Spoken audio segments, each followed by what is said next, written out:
जय हिंद साथियों, स्वागत है आपको अपना इस यूट्यूब चैनल में।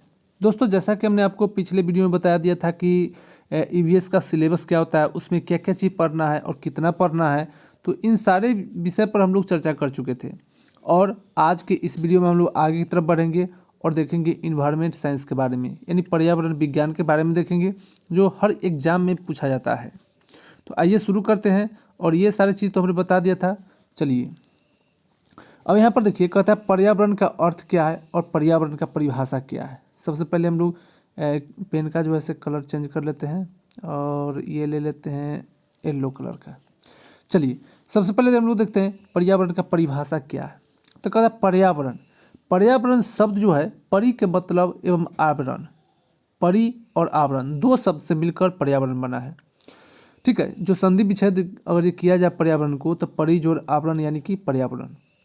जहाँ परि का अर्थ क्या होता है, चारों तरफ से, यानी चारों तरफ से किसी चीज़ को घेरे रहना, ये क्या कहलाता है, परि। और आवरण का मतलब क्या होता है, कि घेरा, यानी कि चारों तरफ से जो घेरे हुए हैं उसी को हम लोग क्या कहते हैं, पर्यावरण कहते हैं। इस प्रकार पर्यावरण का अर्थ है कि चारों तरफ से घेरना, अर्थात मनुष्य के चारों ओर का वह क्षेत्र जो उसे घेरे रहता है एवं उसके जीवन तथा क्रियाओं को प्रत्यक्ष या अप्रत्यक्ष रूप से प्रभावित करता है, पर्यावरण कहलाता है। ठीक है, यानी पर्यावरण हम लोग कहते किसे हैं, तो मनुष्य के चारों ओर का वह क्षेत्र जो उसे घेरे रहता है। मान लीजिए यह मनुष्य है, इसको चारों तरफ से घेरे हुए कौन है, पेड़ पौधा, लकड़ी, बेंच उंच, जितना सारा चीज़ जो है ये उसको घेरे हुए है।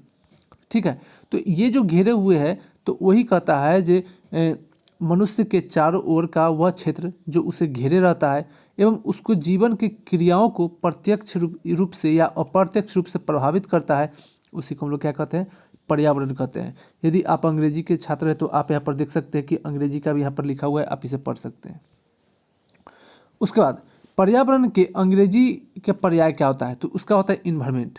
पर्यावरण का यदि अंग्रेजी हम लोग देखेंगे तो क्या होगा, इन्वायरमेंट होगा। तो इसकी उत्पत्ति फ्रेंच शब्द इन्वायरनेर से होता है। ठीक है, पर्यावरण की उत्पत्ति किस शब्द से हुआ है, तो सबसे पहले याद रखिएगा यह जो है, यह फ्रेंच शब्द से इसकी उत्पत्ति हुई है। ठीक है, और इन्वायरनर के मतलब क्या होता है, जे पर्यावरण की उत्पत्ति जो शब्द हुई है इन्वायरनर से हुई है, जिसका अर्थ क्या होता है, पड़ोस। ठीक है, इन्वायरनर के अर्थ क्या होगा, पड़ोस होगा। इसीलिए हम पर्यावरण के लिए आस पड़ोस शब्द का प्रयोग कर सकते हैं, यानी हम आस पड़ोस करेंगे, कहेंगे, फिर भी वह पर्यावरण ही अर्थ हुआ उसका मतलब। दूसरे शब्दों में हम कह सकते हैं कि हमारे आस पड़ोस में पाए जाने वाले लोग, स्थान, वस्तु, प्रकृति पर्यावरण कहलाते हैं। पर्यावरण विज्ञान का संपूर्ण अध्ययन अब हम लोग देखेंगे कि इसमें आखिर है क्या। तो यहाँ पर देख सकते हैं कि विश्व पर्यावरण दिवस जो है से हम लोग कब मनाते हैं, तो 5 जून को विश्व पर्यावरण दिवस मनाया जाता है। तो इसे आप लोग याद रखिएगा।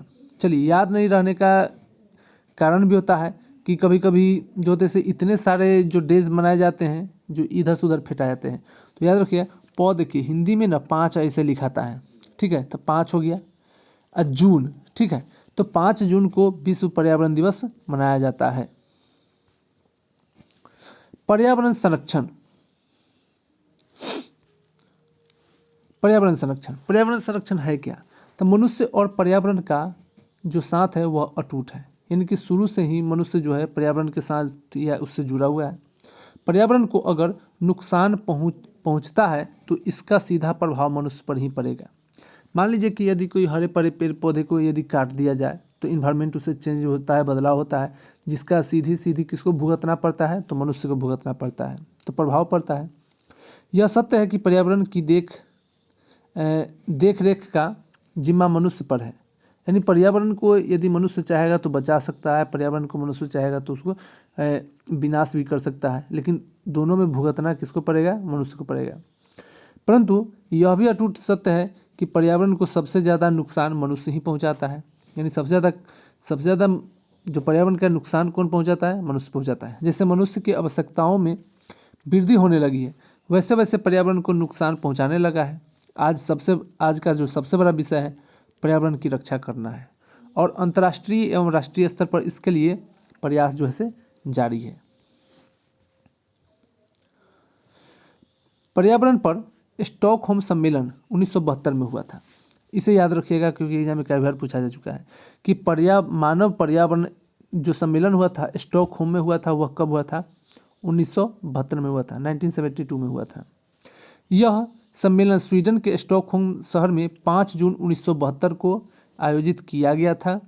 ठीक है, तो अब यहाँ पर देखिए कि ये जो 5 जून है, 5 जून हम तुरंत पढ़ाए थे कि विश्व पर्यावरण दिवस मनाया जाता है। तो यह हुआ था कब? तो 1972 में हुआ था। कहाँ हुआ था? तो स्टॉकहोम में हुआ था। स्टॉकहोम है कहाँ? तो स्वीडन में है। ठीक है, उसी समय से 5 जून को अंतर्राष्ट्रीय पर्यावरण दिवस मनाया जाने लगा है। पर्यावरण संरक्षण के संबंध में अंतर्राष्ट्रीय स्तर पर यह पहला प्रयास था। ठीक है, इस सम्मेलन में सभी के लिए एक ही पृथ्वी का सिद्धांत अपनाया गया, यानी पृथ्वी एक है, इस सम्मेलन का जो था से सिद्धांत था। इस सम्मेलन में संयुक्त राष्ट्र पर्यावरण कार्यक्रम, जिसको हम UNEP कहते हैं, इसका फुल फॉर्म होता है यूनाइटेड नेशंस इन्वायरमेंटल प्रोग्राम, का जन्म हुआ। इस सम्मेलन का प्रमुख उद्देश्य था अंतर्राष्ट्रीय स्तर पर पर्यावरण का संरक्षण एवं उसमें सुधार करना। इस सम्मेलन में यह भी घोषणा की गया कि प्रत्येक वर्ष 5 जून को विश्व पर्यावरण दिवस के रूप में मनाया जाएगा। ठीक है, उसका देखें पर्यावरण के प्रकार। पर्यावरण के प्रकार यहाँ पर देख सकते हैं, टाइप्स ऑफ इन्वायरमेंट। तो ये जो है इसको कंपोनेंट ऑफ इन्वायरमेंट भी हम लोग कहते हैं। तो ये 2 प्रकार के होते हैं। एक होते हैं मैन मेड। मैन मेड कहने का मतलब क्या होता है? जिसको हम लोग कहते हैं मनुष्य द्वारा बनाया गया से। और एक होता है ह्यूमन। ह्यूमन का मतलब होता है मानवता। इसको 2 भाग में बांटा गया नेचुरल को। तो अब यहाँ देख सकते हैं कि आपको इसमें देख सकते हैं कि एक प्राकृतिक है, एक मानव निर्मित है और एक मानव है। 3 भाग बांटा गया। ठीक है, तो प्राकृतिक में होता क्या? जैसे पेड़ पौधा हो गया, सूर्य के प्रकाश हो गया, सूरज हो गया, ये सारा जो है नेचुरली में होता है। मानव निर्मित कौन होगा? घर हो गया, या मान लीजिए कोई उद्योग हो गया, या कोई स्मारक हो गया, या कोई पुल या पुलिया हो गया, ये मानव द्वारा बनाया जाता है। अब मानव में हम लोग देखेंगे तो एक व्यक्ति देखेंगे, फिर परिवार देखेंगे, उसका समुदाय को हम लोग देखेंगे जो मानव से संबंधित है। फिर उसके बाद एक शहर बनेगा, एक गांव बनेगा। इसी प्रकार से बनते बनते क्या होगा? एक पूरा देश का निर्माण होगा। पर्यावरण के प्रकार। पर्यावरण के 2 भाग में बांट सकते हैं हम लोग। ठीक है, एक है प्राकृतिक, जिसको भौतिक पर्यावरण भी हम लोग कहते हैं, और एक है मानवीय सामाजिक पर्यावरण, जो मानव द्वारा समाज निर्मित किया गया है। तो प्राकृतिक भौतिक पर्यावरण जो है, इसे 2 भाग में बांटा गया है। एक है जैविक और दूसरा है अजैविक। तो जैविक 2 प्रकार के होंगे, जिसको हम लोग जीव विज्ञान में हम लोग पढ़ते हैं, बायोलॉजी पढ़ते हैं। तो उसमें एक होता है पादप और एक होता है जंतु, और अजैविक भी होता है। यह टोटल मिला के 3 भागों में इसको बांटा गया है। एक है जलमंडल, स्थलमंडल, और एक जगह से वायुमंडल होगा। और मानवीय सामाजिक वाला में होगा तो सामाजिक को 2 भाग बांटा गया है, भौतिक पर्यावरण और सांस्कृतिक पर्यावरण।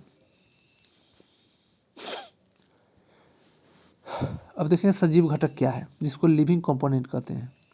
सजीव घटक के अंतर्गत पेड़ पौधे, पशु पक्षी, जीव जंतु तथा मनुष्य आते हैं। सजीव में जो जीवित है, जिंदा है, ये घटक एक दूसरे के लिए पोषण का आहार का कार्य करते हैं।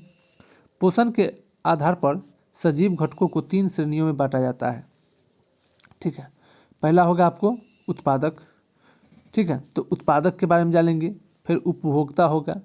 ठीक है, तो ये सारी चीज़ मिलाकर देखा जाए तो इसको सजीव को जो घटक होता है उसको 3 भागों में बांटा गया है।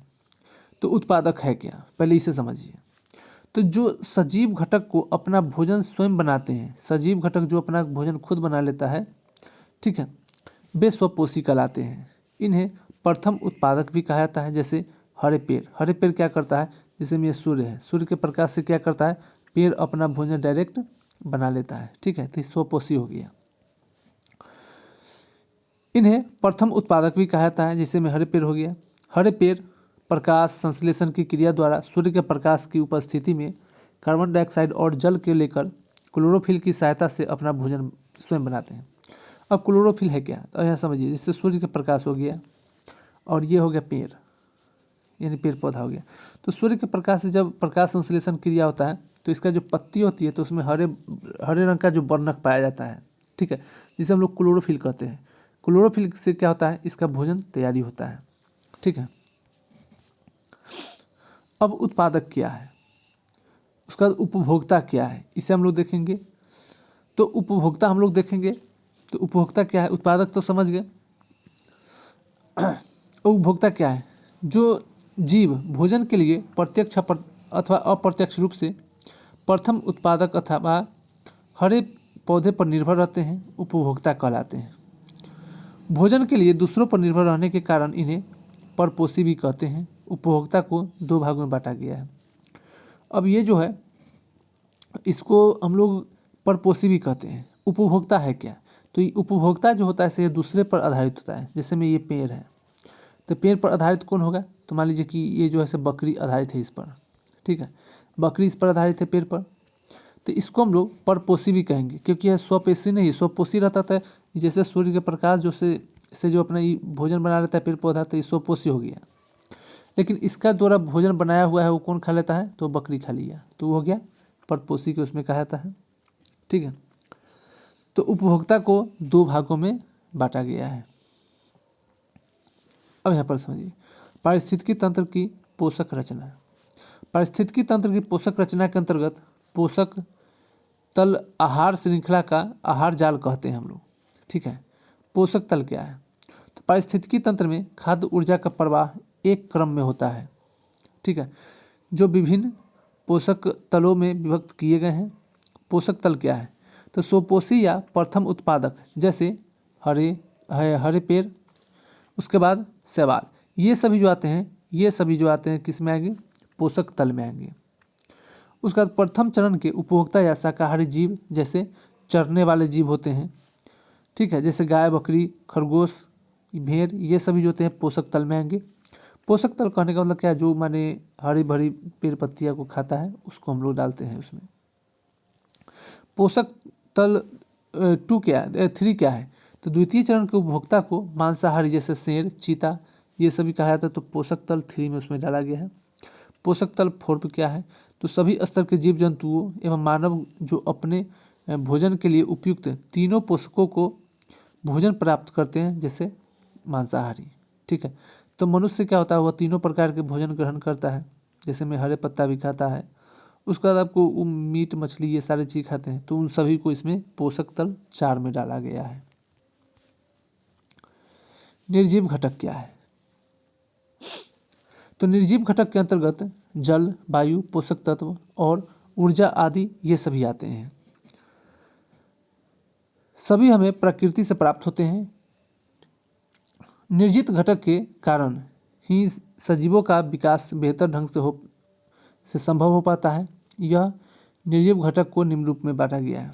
पहला है स्थलमंडल, फिर जलमंडल और एक वायुमंडल। तो स्थलमंडल क्या है, तो इसके अंतर्गत पर्वत पठार रेगिस्तान मैदान जमीन ये सभी आते हैं, ये सभी स्थल के रूप में रहते हैं। लेकिन जलमंडल है क्या, तो पृथ्वी तल का 3/4 भाग जो होता है जल से घिरा हुआ है, इसमें ये पृथ्वी है। तो पृथ्वी पर जो ये सारे जो कॉन्टिनेंट बने होते हैं, तो ये सभी छोड़कर जो बाकी समुद्र बने हुए वह 3/4 भाग में आते हैं। तो महासागर इसमें आ जाएंगे, नदी नाले झील तालाब ये सभी आते हैं, तो ये सभी जल में जो पानी से संबंधित होगा वही जलमंडल में होगा।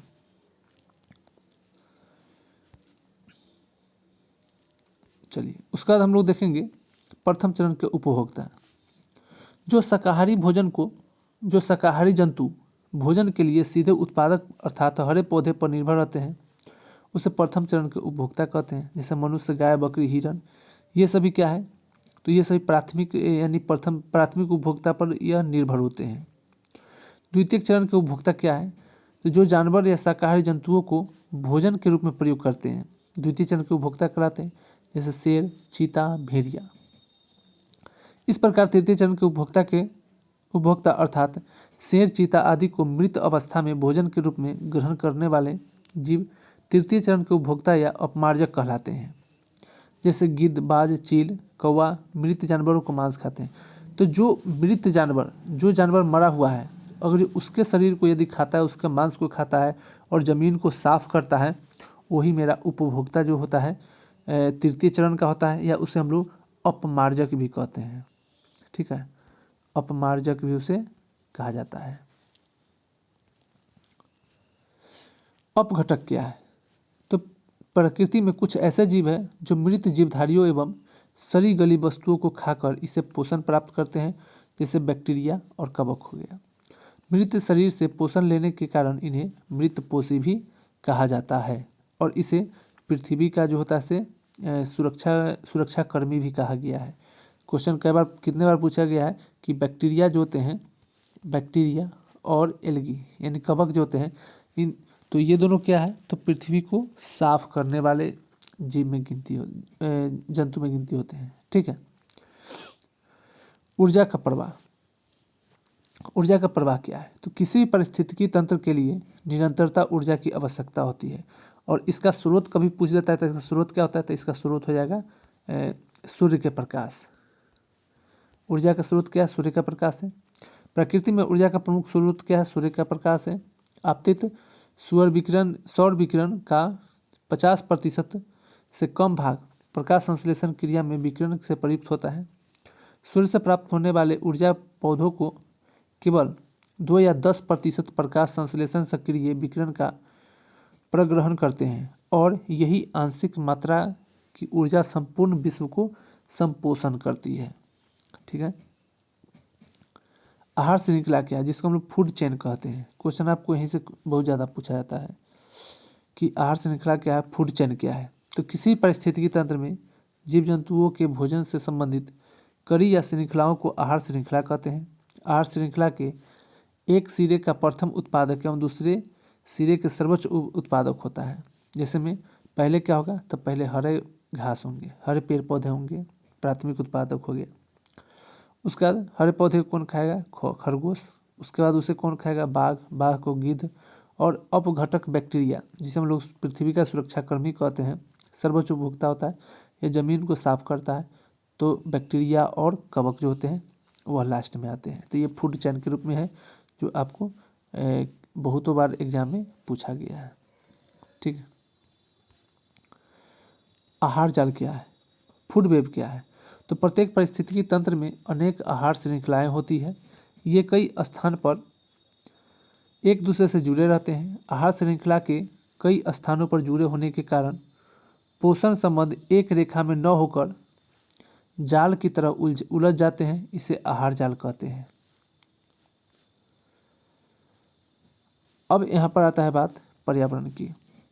तो पर्यावरण में हम लोग पढ़ेंगे स्थलमंडल यानी कि लिथोस्फीयर, अंग्रेजी में याद रखिएगा। जलमंडल हाइड्रोस्फीयर, वायुमंडल एटमॉस्फेयर, जैवमंडल बायोस्फीयर, और वायुमंडल जो है वह आपको क्षोभ मंडल, समताप मंडल, मध्य मंडल, तापमान मंडल। तापमान मंडल को 2 भाग में बांटा गया है, आयन मंडल और बाह्य मंडल। यह क्वेश्चन आपको कितने बार, पिछले बार जो आपको बीपीएससी का एग्जाम हुआ है उसमें आपको यही सजाने के लिए एग्जाम में दे दिया गया था। ठीक है, आप इसे क्वेश्चन में मिला सकते हैं। उसका अब आता है पर्यावरण की संरचना। तो पर्यावरण की संरचना में हम लोग देखेंगे तो जैव, वायुमंडल, जैव मंडल और स्थलमंडल। ठीक है, तो ये अगले वीडियो में हम लोग देखेंगे।